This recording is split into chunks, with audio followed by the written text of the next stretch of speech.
The first time he saw the wall as a brother, he did not think of its height. He thought of its color. Far to the south, the ice of winter rivers carried a muddy tint from the earth they cut. In Winterfell's Gods Wood the pond took leaves and algae and the reflective green of the heart tree. But here the wall was neither blue nor white nor any color of the world he had known. It was the pallor of breath on a winter morning, the half-clear skin of frost on a window, the shade that hides in a snowdrift's interior before a boot breaks it open. It took the low sun and dimmed it. Sound fell into it and diminished. Even the clangor of Castle Black seemed to reach the wall and lose its edges there, as if the great cliff drank noise and light the way a thirsty man drinks ale, and gave back only the cold. Eddard Stark drew his horse to a halt beneath the shadow and breathed through his nose, noting the way the metal of the bit steamed where it touched the gelding's dark lips, noting the smell that rose in the courtyard. Wood smoke and old leather and iron and wet wool and the faint ammoniac tang from the kettle of lye simmering beside the laundry shed. He had stood here once before as a young lordling accompanying his father to honor an old oath. He had stood here later still as a lord of Winterfell, with a bastard son who had chosen to come of his own accord. He had thought then he knew what it meant to face this place. He had been wrong. There is knowing as a lord, and knowing as a father, and knowing as a man who has nothing left to shed but his name. Boots scuffed in the churned and frozen mud. A horn sounded twice, the short blasts that told of arrivals at the main gate. Men in black were coming out of doorways, pulling their cloaks tight. The sky had the mealy gray of snow to come, though it had not yet committed. A raven perched on the canted roof of the armory, its head cocked, the feathers of its throat lifting and flattening again like the breath of a sleeping creature.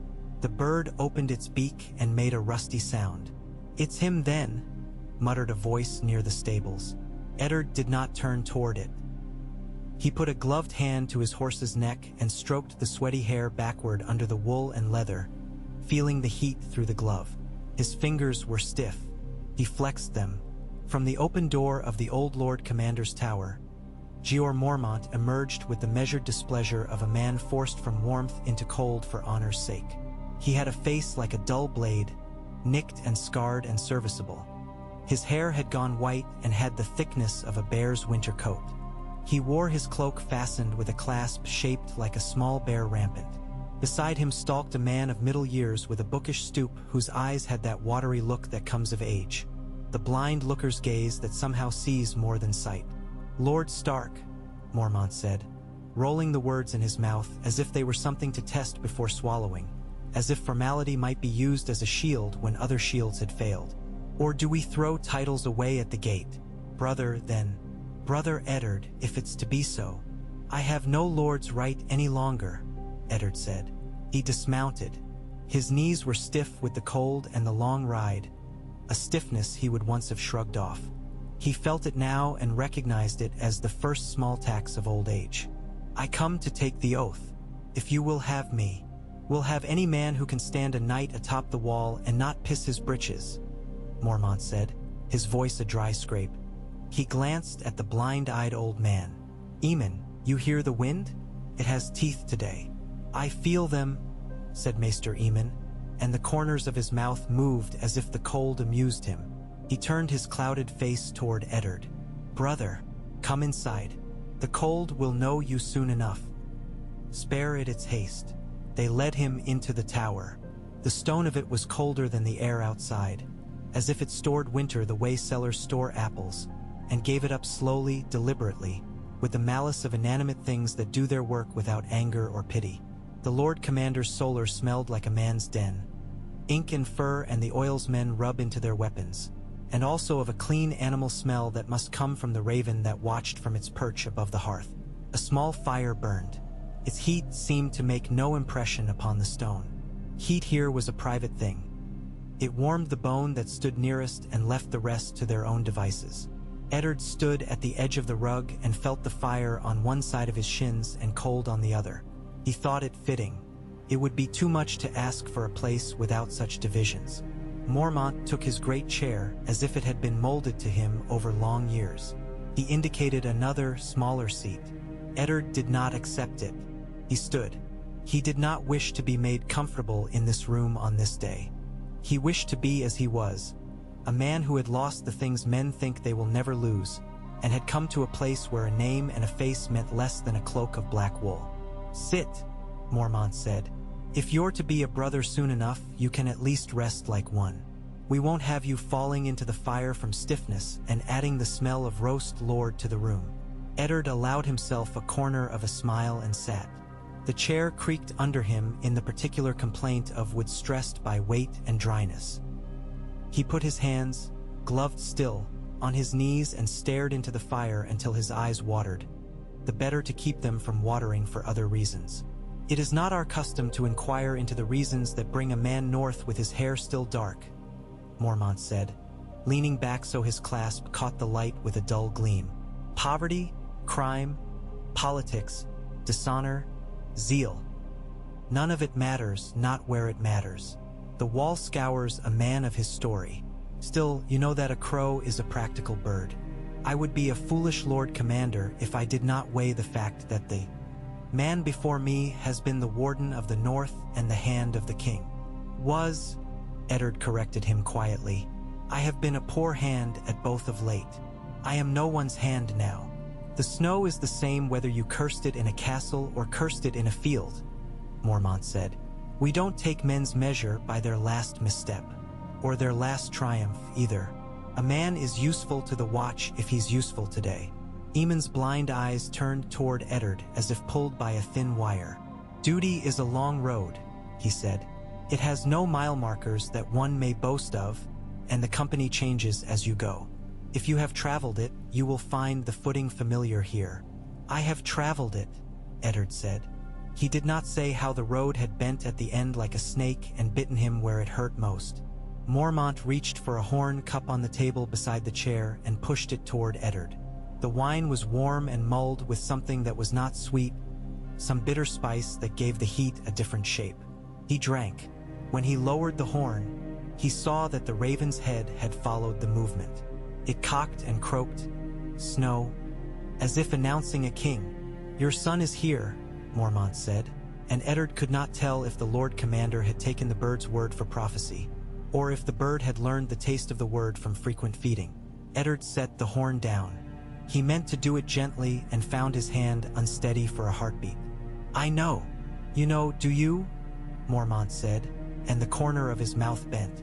"He has not shamed you. He is too proud of his shame to show it." "My son's pride has never been for himself," Eddard said. He found the heat in the words and was glad of it.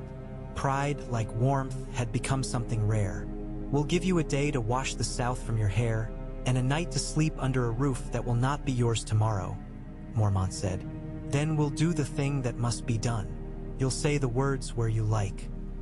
Men choose the heart tree or the sept or the empty ground, depending on which gods they fear or love or have tried to bargain with and failed.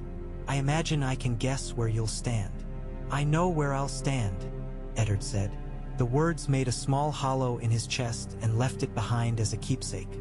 That night he slept in a room that had once been used to keep armor from rusting, and was now used to keep men from doing the same. The straw was clean and sweet. The iron hook beside his pallet held a spare cloak. He lay under the blankets and stared at the dark rafters until they ceased to be rafters and became the beams of the ceiling above the crypts back home. He had dreams like any man who has taken to counting the dead in his family and finds the numbers no longer simple amounts but a story. He dreamed he walked the close, chill air of Winterfell's crypts with a candle whose flame gave light but no heat. The stone kings and lords watched him with their lidded stone eyes.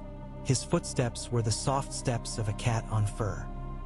He came to lie in a statue, her narrow face, her hair caught forever in stone as if wind might still lift it if stone permitted, and the candle guttered and burned his fingers. He woke with the smarting in his skin as real as any brand and lay there until the quiet of the room became a presence that shared his breath. He rose before the bell. The cold outside had a new edge. The sky had shifted from mealy gray to the iron color that comes before snowfall, when the air holds back and listens to itself. He walked to the stairs and began the climb to the top of the wall. The steps were chipped and uneven and slick in places where a thin skin of ice had matted, but someone had salted them. The habit of the man who climbs carefully in the dark came back to him, as if he had left it on a hook 30 years ago and found it again in the same place. He counted his steps without meaning to and was irritated to find that when he lost the count near a turning, he felt a childish compulsion to start again at one. At the top of the wall he stopped and caught his breath in a way that would have angered him had there been anyone there to see it. He went to the edge and looked north. The forest beyond was a mat of dark bristles, as if the land were an animal that had been shaved smooth and was now growing its pelt back. The great plain of ice fell away beneath him with the slow smoothness of a frozen waterfall. Men say height makes a man drunk. What it made Eddard feel was small. He had been a small boy, he remembered now, quicker to climb than his older brother, scampering up where Brandon had swaggered. He had felt once that heights did not concern him. What changes in a man is not courage but the place in his body where fear resides. Once it had been in his hands. Now it had moved to his heart. He stood a while there, watching the faint smoke of a distant fire beyond the trees. It could have been anything. A hunter, a band, a mistake, the ghost of last night's dream. The cold chewed at his ears. He pulled his hood up and tied the ties under his chin, and then used those same numb fingers to pull his gloves tighter. A set of footprints crossed the frosted top, leading off to a watch post. He followed them. When he came to the little shelter where the sentry stood, he found a lank youth with a nose that had been broken at least twice and a beard trying hard but not succeeding. The boy started as if he had seen a spirit. "Sir," said the youth, and then blushed and tried again. "Brother, Lord, Eddard will do," Eddard said. "How long have you been on the watch?" "For hours gone," the boy said through chattering teeth. "Two to go. It's my second turn in 2 days. We're thin with arranging out. Not that I mind. I like it up here. Makes a man think." "It does that," Eddard said. He looked at the boy's cloak. The edge had been mended with a stitch that would have earned a child a sharp lesson in the Winterfell workroom. "Where did you T that repair?" "I did it myself," the boy said, proud and miserable both, as only a boy can be. "You will do it again in Donal Noy's shop when you come off your watch," Eddard said. "And you will ask for a heavier needle and use 2 strands of waxed thread. And you will not make knots like a fisherman unless you mean to catch wind instead of hold it out. Tell Noy Eddard sent you. He will know which Eddard." The boy grinned without meaning to, showing teeth too white for the watch. "Aye," he said. "Aye, brother." Eddard left him and walked along the top to the lift. When his boots touched the packed earth again, he felt a visceral relief he tried not to despise in himself. The courtyard had begun to stir properly. The clang of hammer on anvil came at regular intervals from the smithy. Donal Noy himself was a big-bellied silhouette at the doorway, his one arm bare despite the cold, the muscles cording as he handled a length of iron with tongs and worked it on the horn of his anvil. Noy looked up as Eddard approached, and his mouth bent in what might have been a smile carved into stone with a dull blade. "You climb like an old man," Noy said. "I am an old man," Eddard said. "You're a younger man than I'd have guessed would come begging the black," Noy said, turning back to his work. He was patient with the iron, not beating it for Noy's sake but persuading it with his hammer as a lord persuades a proud bannerman, with times of loud certainty and times of quiet waiting both. "Word is you come honest, not like some, with the stink of jail still on them and the piss not yet washed from their breeches." "I come," Eddard said, and their eyes met, and that was enough. Noy nodded once. "Then you'll want a cloak that doesn't announce you on the wall like a lordling wrapped in velvet. Come back when my heat is down and we'll see what the store has that doesn't offend your eyes." "I have the eyes of a man who has worn a cloak in a storm," Eddard said. He thought of Meage Mormont and her bearskins, of the thick wool of Karstark men, and the white furs of the Umber's hunts. He thought of Winterfell's cloakroom, the hooks there, the one where his head always hung, and he turned his mind away. The day of his oath came with that snow the sky had held back like breath. It began as a dust, a drifting of cold flour shaken from a sieve, and then particularized into flakes thick enough to be counted, and then thickened more, until the air in the yard had become a weight and men shouted to be heard across distances that would have needed no raised voice the day before.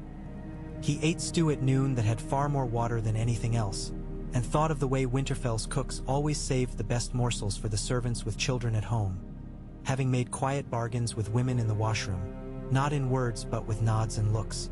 He ate it all. He had never been a picky man. He discovered that at a certain age a man's palate narrows of its own accord, rejecting novelty for the comfort of what it knows. He pushed that instinct down. There would be little novelty in this stew, but there might be plenty in everything else. Jon found him in the yard before dusk. The boy, no, the young man, had grown in the months since Eddard had last held him in his mind as something tangible. His shoulders had broadened and settled. He moved like a cat at ease in a house he knew how to escape. His hair had gotten longer, not out of vanity but because trimming it had delayed and then seemed less important than the next watch, the next duty, the next knock on the door. His eyes flashed with a gladness he tried to hide and failed to hide so badly it broke Eddard's heart a little and mended it in the same moment. "Father," Jon said, and stopped himself as if he had stepped to the edge of a cliff in fog and found there was no ground ahead. He drew in a breath that turned white in front of his face. "Brother, Jon," Eddard said. He felt there the sweep of things unsaid like the soft weight of a cloak thrown across his shoulders. "I'll say the words tonight, at the tree."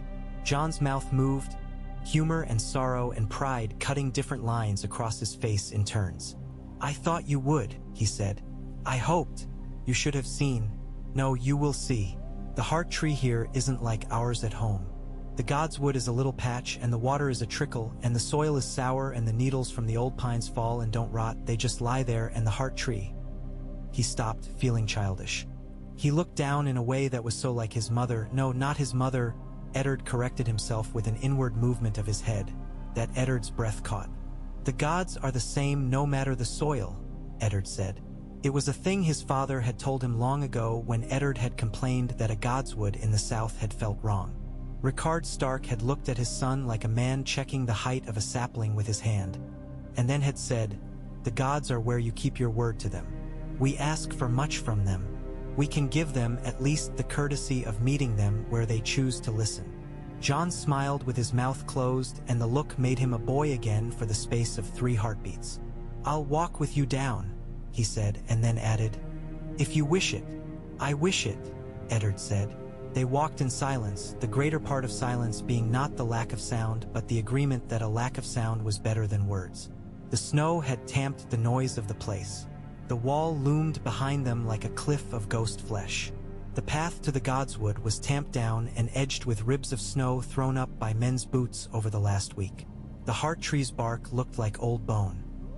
Its leaves were the color of blood against milk, and the face carved into it could have been as old as the stones of Winterfell or as recent as last night. So little does an honest carver change with the generations. The mouth's line was not just sadness but the sadness of knowledge. Eddard stood before it and felt his hands go cold, though the rest of him was already freezing. Maester Aemon came, led by a little boy whose hand he held with a delicacy that made Eddard imagine the old man was afraid of breaking the child. Jeor Mormont came, his cloak already rimed with snow. Bowen Marsh came, his cheeks red as beets and his eyes prudent. Ser Alliser Thorne came, his mouth thin, as if he did not like any of this and would have liked it less if anything were different. A handful of men Eddard did not know by name came, because the Night's Watch did its solemn things the way men in black have always done solemn things, gathered around those words like warmth around a fire. Jon stood on Eddard's right. He looked as if he intended to keep his face the way men keep their blades, free of rust and nick. Eddard reached out and squeezed Jon's forearm once. The gesture felt private. It was not. "Do it," Mormont said, with something like gentleness, making a brief stop in his voice as if from curiosity. Eddard Stark placed his palm against the heart tree. It was cold, but it was not the cold of ice. It was the cold of old living things that have withdrawn into themselves for a season they know in their bones will end, but that does not feel as if it can end yet. He said the words. He did not think them in advance. He knew them, but he did not recite them the way a boy recites his lessons. He let them come as if he were calling hounds by names so familiar there was no thought behind speech. He spoke of night gathering. He spoke of the long road of watchfulness. He spoke of ending his watch at death and of taking no wife and fathering no children and holding no land and wearing no crown. The very shape of that last clause scraping like a blade across a scar he had stopped pretending he did not carry. He spoke of being a sword in places that needed a thing more reliable than daylight. He spoke of a shield his arms might hold even when his name and standing had been stripped from him. He said the words that bound a man's life to a wall of ice, and when he finished, he felt no revelation and saw no sign in the sky. He felt only the smooth bark under his palm and the fall of snow on his hood and the ache in his chest that had already been there and would remain. He had not expected a miracle. The gods, even the old ones, are not so gracious. Mormont nodded once. The nod was not congratulations. It was acknowledgement. Thorn's mouth did not change. Eamon's sightless gaze shifted a hair's breadth, and Eddard understood that the old man, in his blindness, still turned toward the small human noises men make when they stand together in solemnity. An intake of breath, a glove creaking, a little clearing of the throat. The boy who had led Eamon made the sign of the seven in his furtive way with his finger and then stuffed his hand into his sleeve as if to hide it from the old gods who had no business with boys' petty devotions. John, to Eddard's right, let out a breath so quiet Eddard felt it more than heard it. They went back up out of the little wood with snow on their shoulders that they did not brush off. A brother offered Eddard a cup of something hot that had a hint of onion in it, and he took it and drank. The warmth slid down into his belly and sat there like a friend who had traveled far to see him and would stay but a short while. That night Mormont called him to his solar again.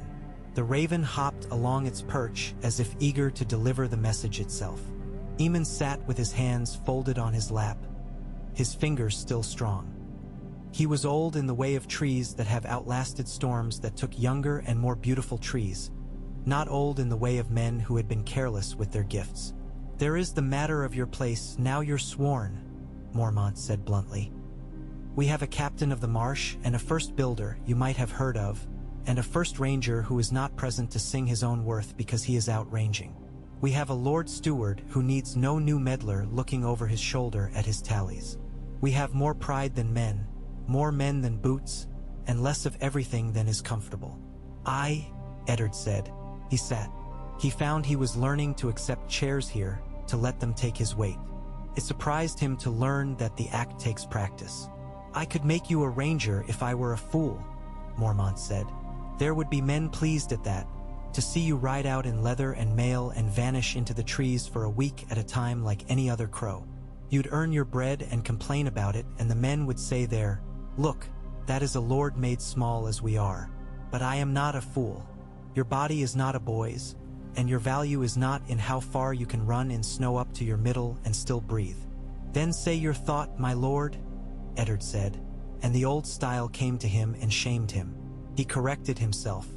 "Brother, I'll do as I did with your son," Mormont said. "A man learns a place by carrying it on his back. You'll serve me for a time. You'll learn our stores and our needs, and who lies and who only exaggerates, and which brother drinks but does his duty, and which drinks and forgets why he wears wool the color of ash. You will pour me wine if I ask it, and you will read letters, and you will answer men who come shouting with words and men who come quiet with their hats in their hands. You'll get cold when the rest of the castle warms itself, and you'll eat when they're done with you. A steward's work, and don't bridle at the word. It is honest work, and I trust no other work more to a man who knows the weight of a house." Eddard inclined his head. "I have tended a house," he said, thinking of Winterfell and the long years of balancing grain against hunger and rage against justice. "I will learn your house." "Learn it quickly," Mormont said, his eyes lifted beyond Eddard's shoulder, as if reading something on the air. "There are too many signs and not enough men to lift them and shake them and see what they're saying. We've had—" He stopped. He looked at Eamon. "We've had dead men moving as if they're not dead," Eamon said very simply, as if speaking without adjectives might make the thing smaller. "We've had tracks where no animal we know has prints, and we have had winds that carry cries the wind has not made." Eddard felt something settle in him like snow. Some things I have always believed were tales. Everything is a tale until you've lost a man to it, Mormont said. Then it's a report. Eddard did the work. He put his feet down into the grooves of duty and found them fitting, which is the comfort of grooves and the risk. He woke before the bell and walked the yard in the blue dark, when the whole castle belonged to things that prefer not to be seen. The cats and the men who wished they were cats. He sat at Mormont's little table and read letters by noon light that was never enough. A scrap from Eastwatch saying the seas would not be fit to sail for a week. A scrawl from a village south of the wall asking if they might send a boy who had knifed another boy in a fight over a pig. A neat hand from the Shadow Tower requesting an exchange of casks because theirs had been taking on a sour smell. He kept tallies with Bowen Marsh and contended with the man's habit of fretting aloud, like a man who shakes a shield before battle to see if it will rattle and find cracks that way. He walked with the first builder, a stoop-shouldered man named Othel Yarwick who had opinions regarding stone. Stone meant little here, what mattered: timber to prop, timber to repair, timber to burn. Eddard learned the way the builders listened to ice as men listened to music, hearing a kind of song in the stress and release so they could say here, there, take the weight now, not there, you'll have it down on our heads. He ate what the men ate.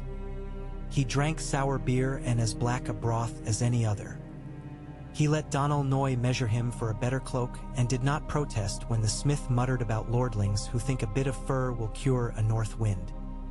He went to the rookery and stood in the company of birds that watched him with the unblinking regard of creatures that are used to being needed and never impressed. Samwell Tarley had found his way there most days, more comfortable with birds than with men who slapped backs.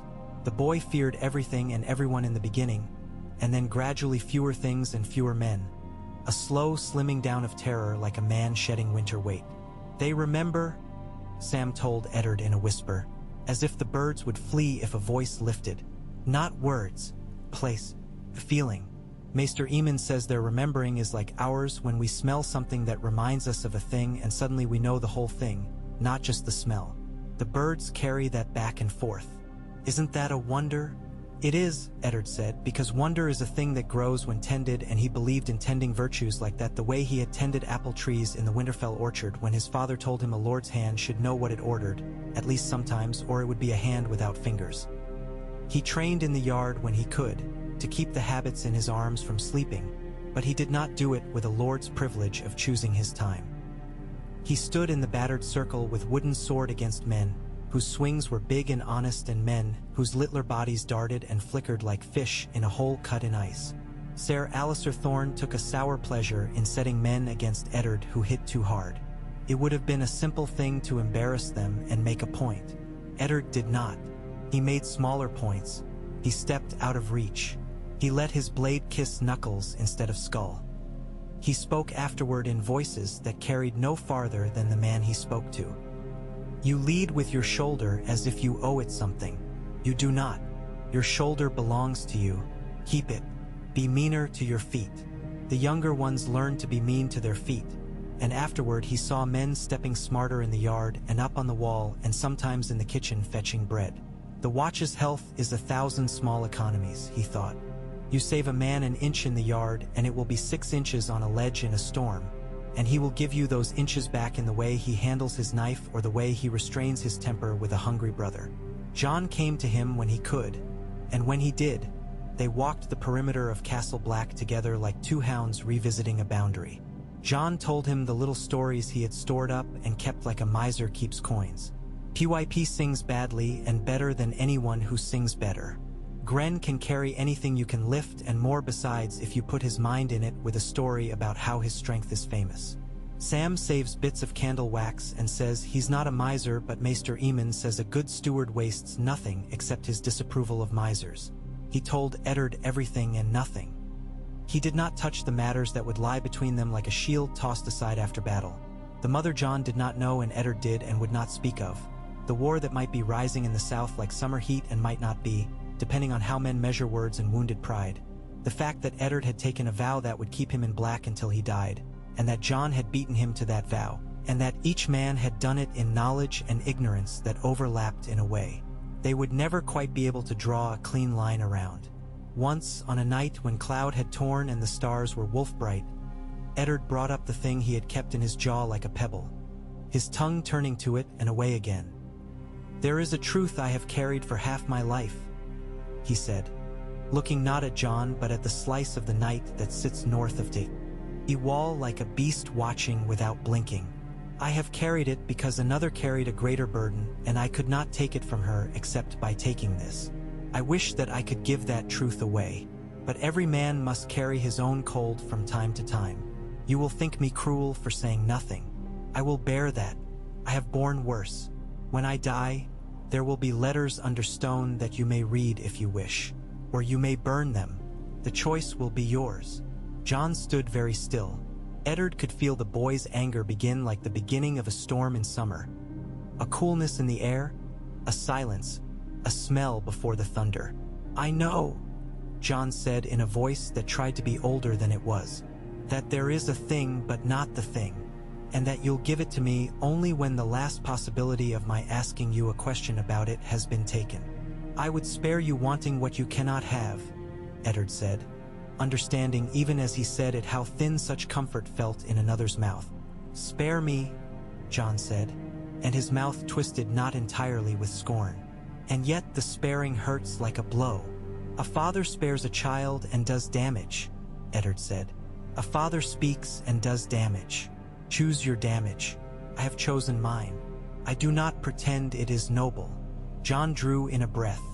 He let it out in a way that made it a kind of surrender to something larger than anger.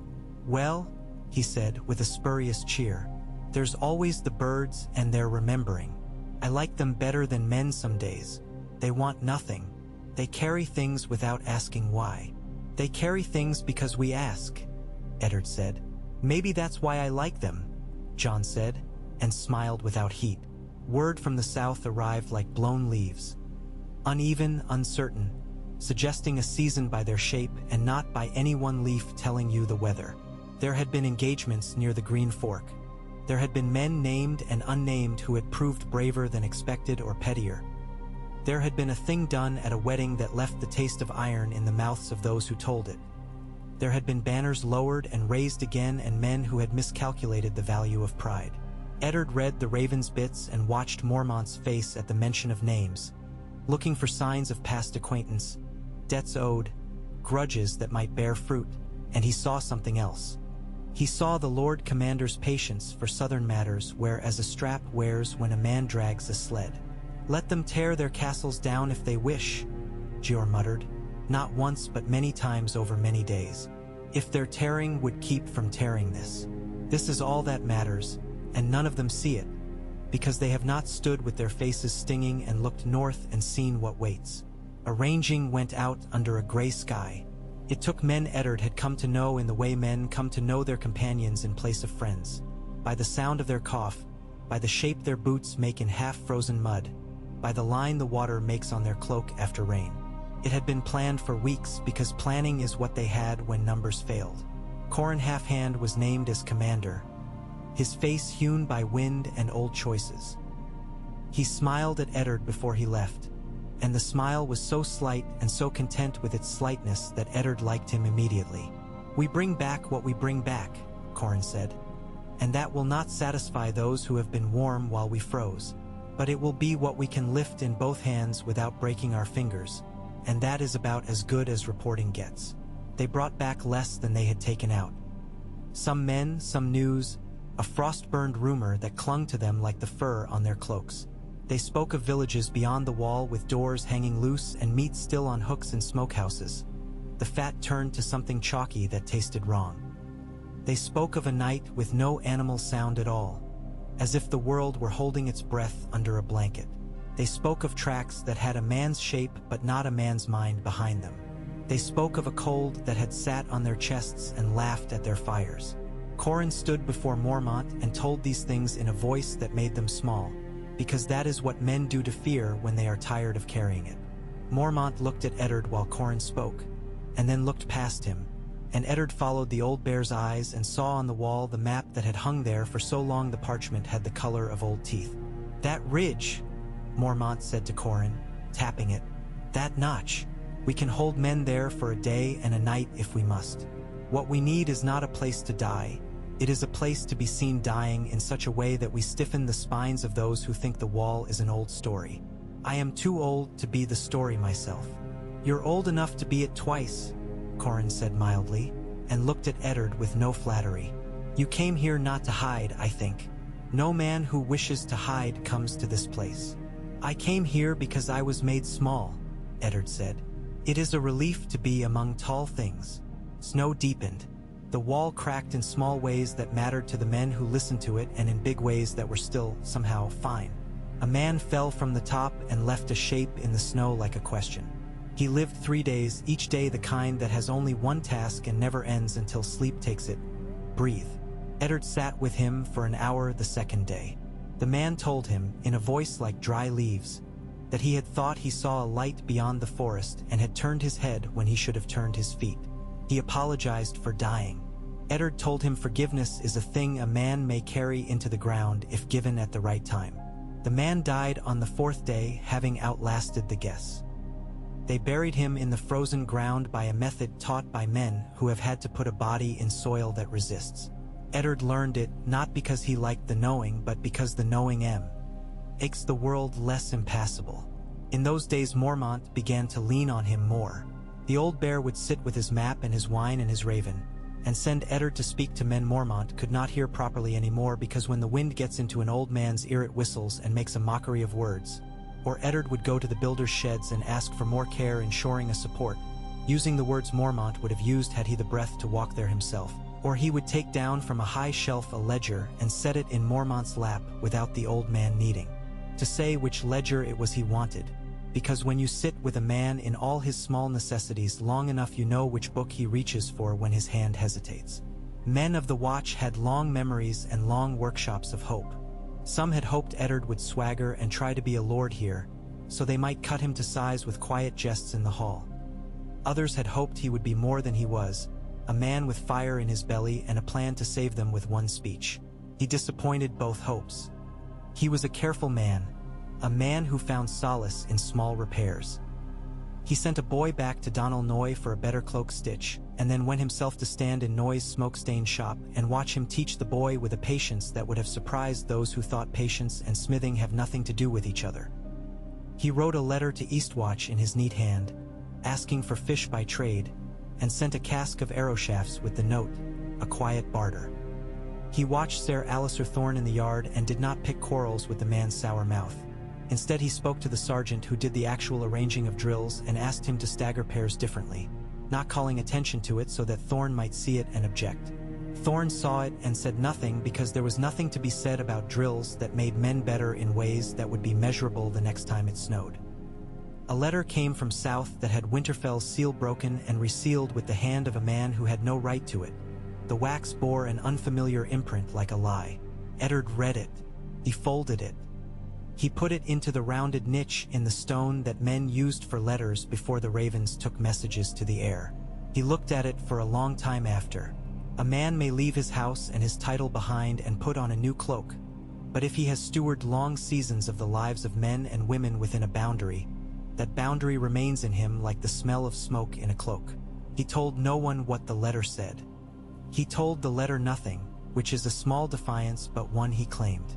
He saw John and Sam in the rookery some days and saw the way Sam's wordwell flowed easier now that John believed in the uses of it. He listened to John talk to the birds as if they had names he had given them himself, not the names men had given them for convenience of telling one from another. He saw the way John straightened when Ser Alistair walked by and the way he did not take the bait when the man's mouth curled. He felt a pride like the first heat of a hearth laid in a cold house, the tiny heat that tells you you will not freeze tonight, at least not to death. Winter came hard, as it does not always with a clamor. Sometimes winter sends a runner ahead to announce it. This time it came like a late guest pushing open the door while the host has his hands full. The wall groaned, and men craned their necks to see if groans came with cracks. The forest beyond went quiet and stayed quiet. The wildlings sent no emissaries and no raids, which is worse news than raids. The watch tightened its belts and its routines both. Eddard saw the way men stood straighter when they had fewer comforts, the way a man will stand tall in misery out of a stubbornness that has nothing to do with hope. He learned who could be relied on to do two men's work when one was ill. He learned who needed to be given work that would keep their hands busy when their minds had jumped the fence and were running in dark fields at night. One evening, when the hearth in the Lord Commander's solar did more smoking than burning, Mormont said, "If I were 20 years younger, I would go out and not come back. If I were 10 years younger, I would go out and make a show of it and return for the benefit of those who think shows matter. As it is, I may do neither. Corin is too much in love with the trees to sit at my table. Yarwick loves his planks too well to sit in this chair. Marsh will tell you his worries, and then tell you again until you wish to take them from him, the way you take a yoke off an ox and put it on your own shoulders for a while." He looked at Eddard. "You will sit here when I cannot. I'll not ask your leave for it. I have not asked men's leave to choose levers for most of my life. I choose this lever now. I will sit," Eddard said. He felt something cold and hot at once in his chest and did not call it fear because he feared so many other things and did not wish to give this one a name that would make it familiar. He was not a man who loved seats of power. He had sat in them because his life had put them under him. He would sit in this one because a man had asked and because the wall did not care who sat in what seat. He thought that a good thing and an indifferent one. Mormont nodded as if that were what he had expected to hear. "You will have the keys," he said, and lifted from a hook a ring of iron keys that were not particularly heavy but felt so for what they signified. The armory, the stores, the Raven's house, the gates. The keys were not polished. They were kept clean of rust with oil and use. He placed them in Eddard's hand. "Don't drop them in the snow," he said. "You'd be surprised how many men do foolish things when their fingers are stiff and their minds on other matters. If you do drop them in the snow, scrape under the heel of your boot until you feel the snag of iron. Do. And use your fingers. They will lie to you." Eddard closed his hand around the metal and felt the cold of it as a particular thing. Not the general cold of the room that he had worn all day like a shirt. "I won't drop them," he said. The raven hopped. It said, "King," in a voice that made it a joke and a warning. Eddard went to the top of the wall alone, the keys in his pocket like a weight he had not asked for and now had to carry as if it belonged there. The wind at the top cut as it always did. The snow hissed when it struck the ice and broke. He looked north a long time. Men speak sometimes as if the north is a thing that is far. Standing on the wall makes a man understand that north is a thing that begins at his feet. He remembered a boy he had been who had thought the world could be made safe by a man with a good heart and a good sword. He remembered a man he had been who had thought truth would bring men to good ends if only it were placed in their hands like a cup of clean water. He stood in the wind and let it scour him and understood that he had not been foolish to believe such things and that he had not been wise, either. He had been a man in a place. Now he was a man in another place. He was there when John came looking for him. He did not need to turn to know it. A father knows his son by the way the weather seems to alter when the boy approaches, the way a fire in a room seems to grow curious. John came to stand beside him and said nothing for a long while. Then he said, "The wind brings voices tonight." "It does that," Eddard said. "I heard my name in it," John said, then laughed at himself in a way that did not quite hide the shiver the thought produced. "Or I heard the word and made it into my name, the way we do." "We do that," Eddard said. He looked at John and then back to the north and thought of words and keys and the weight of small things. "I have been asked to sit for the Lord Commander when he cannot. I will be here then and men will come, and I will make a mess of some matters and improve others by accident. We will pretend this is a plan. When Jeor Mormont goes out again into that forest, he will be doing what men like him must do. When he does not return—" He stopped, surprised at his own frankness. John stood even stiller than before, which is one of the ways stillness can be measured. "When he does not return," John said quietly, "there will be a choosing." "There will," Eddard said, "and men will say their words and make their bargains and allow their grudges to be banners. And in the end they will choose someone who can stand the cold with them. That is all a Lord Commander is. A man who huddles under the same bad sky and does not collapse." John drew in a breath that was too quick and too sharp. "You are that," he said, anger and love both in the words. like two men who hate each other enough to stand back to back in a fight. "We will see," Eddard said. He put his hand on Jon's shoulder and squeezed, and felt, through wool and leather, the honest strength of a young man who had chosen his own hardship. "Tonight, stand with me here. Say nothing unless the wind speaks to you plain. There are times for our voices and times for our ears." They stood. They listened. The wind spoke, but it spoke in its own language. The snow fell, but it fell the way snow always falls, which is to say with the patience of ages and the indifference of small things piling up to make a mountain. Days later, a horn sounded from the top with a sound that made men spill out into the yard as if the horn were pulling at their belts. The blast was not for wildlings alone. There was a tone in it Eddard had not heard before, a timbre that said not only numbers but something else, a kind of wrongness. He was on the stairs in an instant and up them with a speed that would have put him on his back if he were a man who made a habit of tripping himself. He came to the top and the wind struck him, and then he saw them. A ragged line of men, fewer than had gone out, moving along the base of the wall from the west as if afraid their nearness to it would wake it and make it angry. They moved like men who had not slept and had decided never again to sleep for fear of what the inside of their skulls would show them. Corin was with them. Jeor Mormont was not. They brought Mormont to the yard on a litter of a cloak stretched between poles. He had been taken by a fever that men who go out into a certain cold bring back with them. It is not a contagion like city fevers are, but a stealing of the warmth from the core upwards, a mischief in the blood that turns fingers useless and then turns a man's own heat against him like a dog that forgets its master and bites. He had not died in the trees. He had ridden. He had given his horse to a younger man when the horse had begun to falter and walked. He had allowed himself to be carried only at the end, and then only so that Corin might go on with men at his back. Corin told Eddard these things in the flat formal way a good man tells other good men the facts of a day so that none need apologize for anything. Eddard looked down at the old bear's face. It had the look men's faces have at the edge of death. An animal honesty, a release from what roles make of them. Mormont's eyes opened and fixed on Eddard, as if the old man had sighted down the shaft of a spear and chosen where to put it. "You hear me?" Mormont said. His breath smelled of something burned. "I'm not dead yet, Eddard Stark. Don't you be moving me into the archives.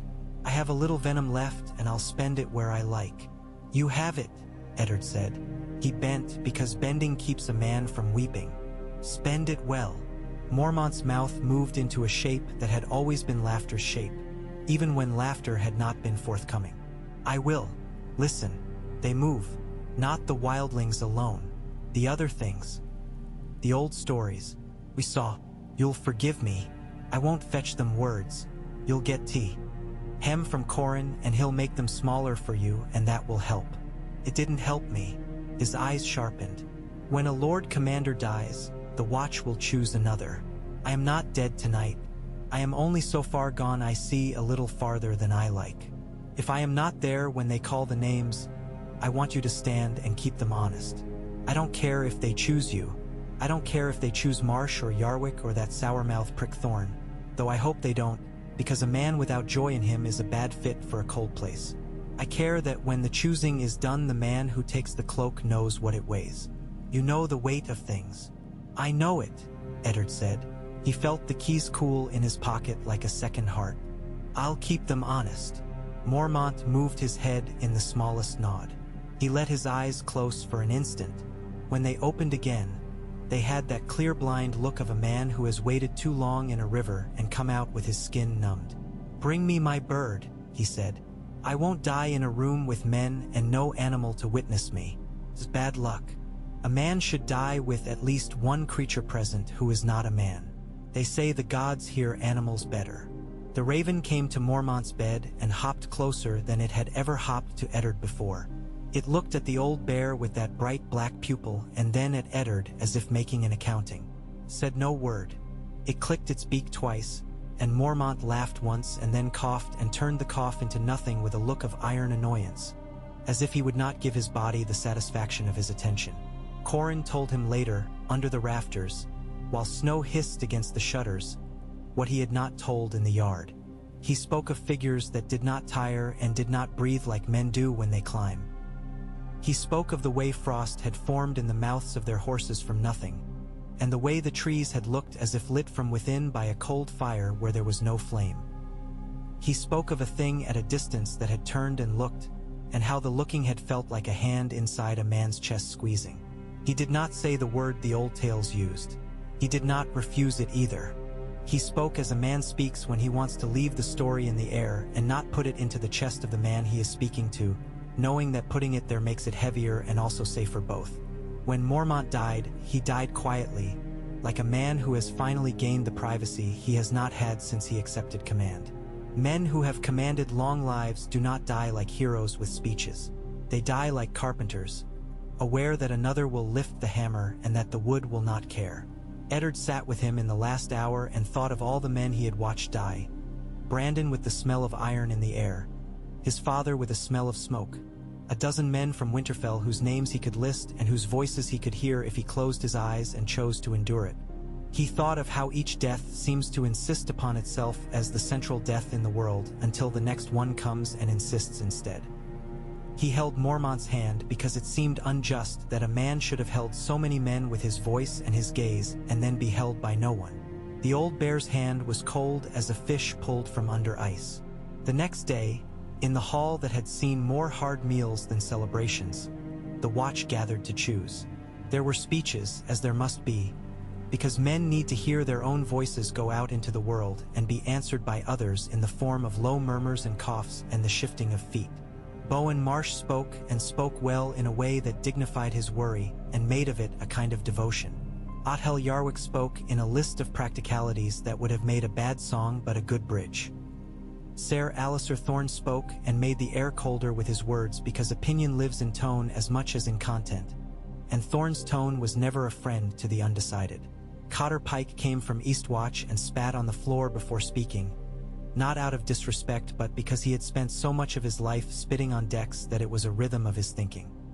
He said the sea had its own truths to tell, and that any man who believed the wall's problems lived strictly on land was a bigger fool than a sailor who trusts ice. When they asked Eddard to speak, he thought of refusing. He thought of the story he would rather tell than any other, of a day long ago when a boy had thought the world could be made good by keeping a promise and had kept it, and learned that the world is kept good not by one promise but by 10,000 acts done in kitchens and yards and fields where no one sings.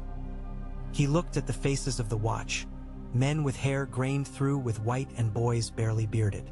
He saw Jon at the back, standing straight and still as a lance. He said, "I am Eddard Stark. I have been steward of a great house and a house in need of repair. I have been a man of some rank and a man of none. I have stood on walls of stone and of ice. I know how to count shoes and bread and the men who need both. I will not promise you that I know what moves in the woods beyond the line we mark on maps. I will not promise you that I can send it back with 2 good speeches and 3 brave days. I will promise this. I will stand where you stand and not ask you to go where I will not go. I will measure myself by the same measures I use for you. I will keep our doors barred when they must be barred and open when they must be open. I will listen, and I will not fill silence with fear. We are not a story here. We are the men the story is about. That means our choices matter." He did not call for himself. He did not call for another.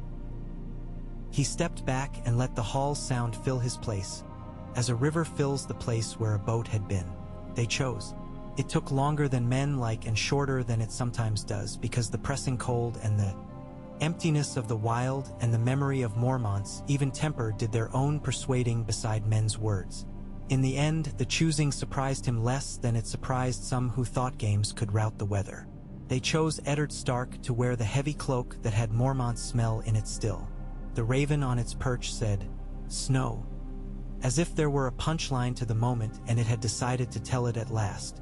Eddard stood there and felt the cloak settle. It had the heaviness of damp wool and decision. He looked at the men and thought that every lordly hall should be as honest as this one, where men's faces show hunger and hope and the knowledge that the walls are not thick enough. Later, when the hall had emptied and he had been left alone in the solar with the smell of the old bear still in the chair and in the furs, he placed the keys on the table and spread them out with his fingers, aligning them in a row as if their order would teach him an order for the world. He did not speak to the raven. He did not speak to the ghosts of the room. He sat with his hands flat on the table, palms down, feeling the grain under his skin, and listened to the wind rattle at the shutter and the small noises wooden buildings make when cold turns their nails mean. John came in quietly some hours after. Eddard did not know how long. Hours are lengths of rope cut to fit work and have little to do with clocks in a place like this. John hesitated at the door as if he had come to the wrong house. "Come," Eddard said. He did not rise. He did not wish to make a ceremony of every act. Ceremony makes men lazy. John came as if coming closer would burn him. "You said you would keep them honest," he said. "You did, and they made you Lord Commander." "I am a man in a cold place," Eddard said. The words made him feel calmer for having said them aloud. "The title is a blanket. It will keep me warm if I do not pretend it is a fire." John's mouth pressed into that line it made when he was trying not to betray how much he felt. "You'll need men near you who will say the thing you do not like," he said. "I have such a man already," Eddard said, and let his mouth move into the shape of humor. "He used to say father, and then he learned better. Now he is a brother, and his tongue has not softened for it." John's eyes shone in the way eyes shine when a man refuses to let tears be seen. He bowed his head. "My Lord Commander," he said, then lifted his head, and something easy and wild moved over his face, and he said, "Father," very quietly, a name tossed on the coals like spice. "Forgive me. I will try not to forget where we are." "Remember where we came from," Eddard said. "Remember where we stand.